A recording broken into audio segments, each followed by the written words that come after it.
Hello नमस्कार विद्यार्थी मित्रों, आप सभी नो अपने आरो लर्निंग यूट्यूब चैनल में स्वागत है।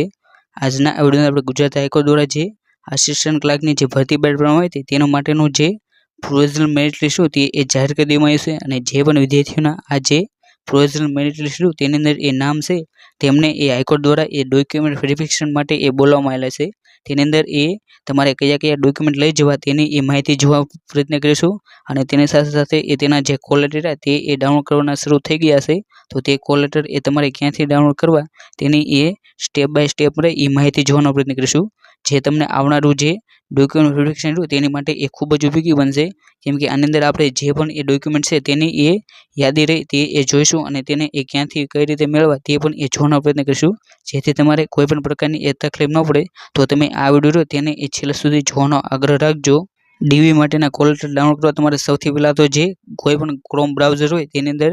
એ તમારે એસસી ઓજસ નામની જે વેબસાઇટ લખવાની અને તેની ઉપર એ તમારે ક્લિક કરવાનું અને ત્યારબાદ તમને અહીં જે પ્રકારનું ઇન્ટરફેસ દેખાય છે તે પ્રકારનું એ ઇન્ટરફેસ ખુલશે। તેની અંદર અહીં જે કોલ લેટર નામનો જે ઓપ્શન હોય તેની ઉપર એ તમારે ક્લિક કરવાનું। તેની ઉપર એ તમે જેવું ક્લિક કરશો ત્યાં અહીં તમને જે મુખ્ય મુલાકાત અથવા તો જે દસ્તાવેજ વેરિફિકેશન તે એ જોવા મળશે, તેની ઉપર એ તમારે ક્લિક કરવાનું અને ત્યારબાદ અહીં જે સિલેક્ટ જોબ એટલે કે તમારે એ કઈ જોબમાં એ કોલ લેટર ડાઉનલોડ કરવાના છે તે એ સિલેક્ટ કરવાનું અને ત્યારબાદ અહીં જે 12 અંકનો જે કન્ફર્મેશન નંબર હોય તે એ ડાઉનલોડ કરવાનો અને ત્યારબાદ અહીં તમારે બર્થ ડેટ રહે તે એ નાખવાની। તેની અંદર જે બે જોબ જોવા મળશે, જેની અંદર એ આસિસ્ટન્ટની અને જે આસિસ્ટન્ટ કેશિયરની તે બંનેમાંથી તમે જે પણ પ્રોવિઝનલ મેરિટ લિસ્ટમાં એ તમારું નામ હોય તે તમારે એ સિલેક્ટ કરવાનું અને ત્યારબાદ અહીં તમારે જે કન્ફર્મેશન નંબર નાખવાનો અને બર્થ ડેટ અને ઓકે કરવાનું, એટલે તમારો જે કોલ લેટર હોય એ ડાઉનલોડ થઈ જશે। અને જ્યારે પણ એ તમે કોલ લેટર ડાઉનલોડ કરો તેની સાથે સાથે જે તેની જે એપ્લિકેશન જે પ્રિન્ટ હોય એપ્લિકેશન ફોર્મની પ્રિન્ટ તે પણ એ ડાઉનલોડ કરવાની થશે, કેમ કે જ્યારે પણ એ ડીવીઝ થાય ત્યારે તમારે જે એપ્લિકેશન ફોર્મની જે પ્રિન્ટ હોય તે પણ એ લઈ જવી જરૂરી છે, માટે તમારે અહીં જે પ્રિન્ટ રહે તે પણ એ ડાઉનલોડ કરી લેવી। અને જો તમારો એ કન્ફર્મેશન નંબર એ તમને યાદ ન હોય તો અહીં જે ડાઉનલોડ એટલે કે જે અહીં જે કન્ફર્મેશન નંબર ગોતવા માટેની જે નંબર છે ત્યાં જઈને એ તમારો જે કન્ફર્મેશન નંબર હોય એ ગોતી શકો છો, માટે અહીંથી તમારે એ કોલ લેટર એ ડાઉનલોડ કરી લેવાનું અને જે આ હાઈકોર્ટ આસિસ્ટન્ટનું જે ડોક્યુમેન્ટ વેરિફિકેશન એ 5 જાન્યુઆરી 2024થી એ શરૂ થશે। હવે આપણે જે આસિસ્ટન્ટ ક્લાર્ક માટેના જે ડોક્યુમેન્ટ વેરિફિકેશન છે તેની એ ડોક્યુમેન્ટની યાદીની વાત કરીએ, તેની અંદર એ તમારે સૌથી પહેલાં તો જે ડીવી માટેનો જે કોલ લેટર હોય એ ડાઉનલોડ કરવાનો રહેશે અને જેની અંદર એ તમારે તાજેતરનો જે પાસપોર્ટ સાઇઝનો જે ફોટો હોય તેને એ લગાવવાનો અને ત્યારબાદ જ્યારે પણ એ કોલ લેટર ડાઉનલોડ કરો તેની સાથે સાથે જે આ જે એપ્લિકેશન પ્રિન્ટ રહે તેને પણ એ ડાઉનલોડ કરી લેવાની અને ત્યારબાદ એ તમે જે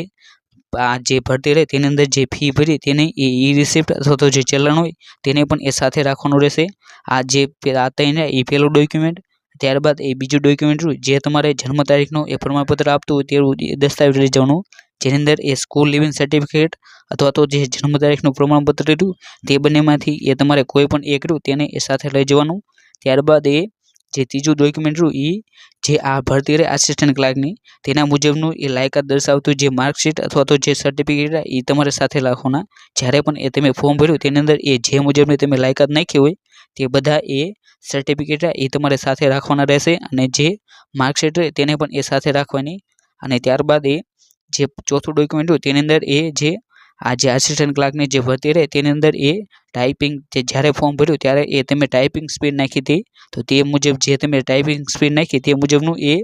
આપતું જે સંસ્થા એટલે કે જે certificate of Gujarat commercial certificate એટલે જેને SGCC એક્ઝામિનેશન અથવા તો એની કોઈ પણ સરકારી ઇન્સ્ટિટ્યૂટ હોય તેના દ્વારા જે ટાઈપિંગની સ્પીડ દર્શાવતું જે પ્રમાણપત્ર હોય તે તમારે એ સાથે લઈ જવાનું રહેશે અને તેની સાથે સાથે જે આ જે આસિસ્ટન્ટ ક્લાર્કની ભરતી રહે તેની અંદર એ જે basic of knowledge of computer application અને ઓપરેશન તે મુજબની એ લાયકાત માંગી હતી, એટલે કે જે કોઈ પણ પ્રાઇવેટ સરકારી માન્ય જે સંસ્થા હોય તેના દ્વારા જે કમ્પ્યુટરનું જ્ઞાન ધરાવશે તેવું એ જે સર્ટિફિકેટ આપવામાં આવ્યું હોય તે તમારે એ સાથે લઈ જવાનું રહેશે, જે પાંચમું ડોક્યુમેન્ટ છે। અને ત્યારબાદ જે છઠ્ઠું ડોક્યુમેન્ટ રહ્યું એ જે પણ વિદ્યાર્થીઓ આની અંદર જે અનામત કેટેગરીનો લાભ લેવા માગતા હોય તેમણે એ પોતાની જે અનામત કેટેગરી રહી તે મુજબનો એ જે જાતિનો દાખલો હોય એ લઈ જવાનો, જેની અંદર SC ST SCBC અને EWS તે બધાએ એ પોતાનો જાતિનો દાખલો લઈ જવાનો અને તેની અંદર જે SCBCના જે વિદ્યાર્થીઓ આવશે તેમણે એ પોતાની સાથે એ નોન ક્રિમિનલનો જે દાખલો રહ્યો તે પણ એ લઈ જવાનો અને ત્યારબાદ જે પણ વિદ્યાર્થીઓ આની અંદર જે જે દિવ્યાંગ તરીકે જેમણે ફોર્મ ભર્યું છે તેમણે એ પોતાની દિવ્યાંગતા બતાવવા માટેનું જે સર્ટિફિકેટ જે 40% એ વધુ દિવ્યાંગતા ધરાવે છે તે માટેનું એ સર્ટિફિકેટ તે તેમણે એ સાથે લઈ જવાનું અને ત્યારબાદ એ 8મા નંબરનું document A certificate of discharge of service in examination એટલે જે પણ વિદ્યાર્થીઓ એ એક સર્વિસમેન તરીકે એ ફોર્મ ભરેલું છે તેમણે એ પોતાના જે એક સર્વિસમેન માટેના જે જુદા જુદા જે ડોક્યુમેન્ટ જેની અંદર એ પોતાની સર્વિસનું જે આઈડી કાર્ડ હોય તે એ સાથે લઈ જવાનું અને ત્યારબાદ જે પણ વિદ્યાર્થીઓ એ કોઈ અન્ય સરકારી નોકરી કરે છે તો તેમને એ જે પણ વિભાગમાં એ સરકારી નોકરી કરતા હોય ત્યાંથી એ એનઓસી એટલે કે જે નો ઓબ્જેક્શન સર્ટિફિકેટ તે એ મેળવવાનું રહેશે તે તેમણે એ સાથે લઈ જવાનું અને ત્યારબાદ જે આપણે વાત કરીએ જે 10મા નંબરનો ડોક્યુમેન્ટ તેની અંદર એ ચારિત્ર્યના દાખલા આવશે અને જે આ બે ચારિત્ર્યના દાખલા રહ્યા એ તમારે છેલ્લા 6 મહિનામાં એ કઢાવેલા હોવા જોઈએ અને તે બંને રહ્યા એ તમારે ઓરિજિનલ લઈ જવાના જોઈશે અને જે આ ચારિત્ર્યના દાખલા રહ્યા એ એમએલએ એમપી અથવા તો કોઈ પણ ગેજેટેડ જે ઓફિસર હોય અથવા તો જે ડૉક્ટર અથવા તો જે વકીલ હોય તેમની પાસેથી એ મેળવેલો હોવા જોઈએ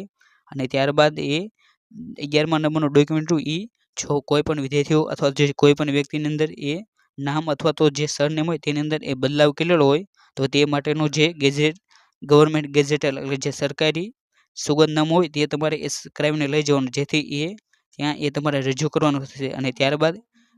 12મા નંબરનું ડોક્યુમેન્ટ એ કોઈ પણ વિદ્યાર્થીઓ ઉપર જે કેસ અથવા તો જે કોઈ પણ પ્રકારની એ કાર્યવાહી થઈ હોય તો તે માટેની જે એફઆઈઆર અથવા તો જે ચાર્જશીટ અથવા તો જે જજમેન્ટ હોય તેને એ સાથે લઈ જવાનું અને ત્યારબાદ એ 13મા નંબરનું ડોક્યુમેન્ટ એ જે ઓરિજિનલ આઈડેન્ટિટી પ્રૂફ જેની અંદર એ PAN card driving licence passport Aadhaar card અથવા તો જે ચૂંટણી કાર્ડ તે બંનેમાંથી જે 5 ડોક્યુમેન્ટ રહે તેને એ તમારે ઓરિજિનલ એક સાથે રાખવાનું અને ત્યારબાદ બીજી રહે એ ઝેરોક્ષ લઈ જવાની કેમ કે જ્યારે પણ એ ગેટ તેમને પ્રવેશ આપશે ત્યારે એ જે ડોક્યુમેન્ટ હોય તેને એ અવશ્ય માગશે માટે અહીં જે આપણે જે 14 ડોક્યુમેન્ટની વાત કર્યા તેની અંદરથી એ તમારે જે પણ ડોક્યુમેન્ટ લાગતા હોય તે બધા રહ્યા એ તમારે એક તેનો એ ઝેરોક્ષનો સેટ બનાવવાનો અને એક રહ્યો એ તેનો ઓરિજિનલ સેટ આ રીતે એ બે સેટ રહ્યા એ તમારે લઈ જવાના અને જે તમે ઝેરોક્ષ લઈ જાઓ તેની અંદર એ તમારે પ્રમાણિત કરીને એ તેની સહી કરવાની રહેશે તેની અંદર જે એપ્લિકેશન પ્રિન્ટ પછી ચલણ કોલ લેટર અને જે બે ચારિત્ર્યના જે પ્રમાણપત્ર થાય આ જે ડોક્યુમેન્ટ થાય તેની સિવાય એ બધી ઝેરોક્ષ હોય તેની ઉપર એ તમારે પ્રમાણિત કરીને એ સહી કરી લેવી આજના આ વિડીયોની અંદર આપણે જે હાઈકોર્ટ આસિસ્ટન્ટ દ્વારા જે ડોક્યુમેન્ટ વેરિફિકેશન થવાનું છે તેની માટે એ ડોક્યુમેન્ટની જે લિસ્ટ હતું તેને એ જોવાનો પ્રયત્ન કર્યો અને તેની સાથે સાથે જે તેની માટેના જે કોલ લેટર તેને એ કઈ રીતે ડાઉનલોડ કરવા તેને પણ એ જોવાનો પ્રયત્ન કર્યો અને જો તમને એક ડોક્યુમેન્ટ વેરિફિકેશન માટે એ કોઈ પણ સવાલ હોય તો તમે જે આ વિડીયો તેના એ કોમેન્ટ બોક્સમાં એ તે સવાલ એ લખી શકો છો તેને હું તાત્કાલિક એ જવાબ આપવાનો એ પ્રયત્ન કરીશ અને જો તમને આ વિડીયો ગમ્યો હોય તો આવા જ વિડીયો જોવા માટે એ તમે જે આપણી આરુ લર્નિંગ જે યુટ્યુબ ચેનલ હોય તેને પણ એ સબસ્ક્રાઈબ કરી શકો છો અને અહીં જે આપણે પીડીએફ આપી તેની એ જો તમારે પીડીએફ લેવી હોય તો એ પીડીએફ લઈ આપણી જે ટેલિગ્રામ ચેનલ છે આરુ લર્નિંગ તેની અંદર એ મૂકી દેવું હોય છે તો ત્યાં જઈને એ તે પીડીએફ લઈ તેને એ ડાઉનલોડ કરી શકો છો અને thank you for watching this video જય હિન્દ જય ભારત.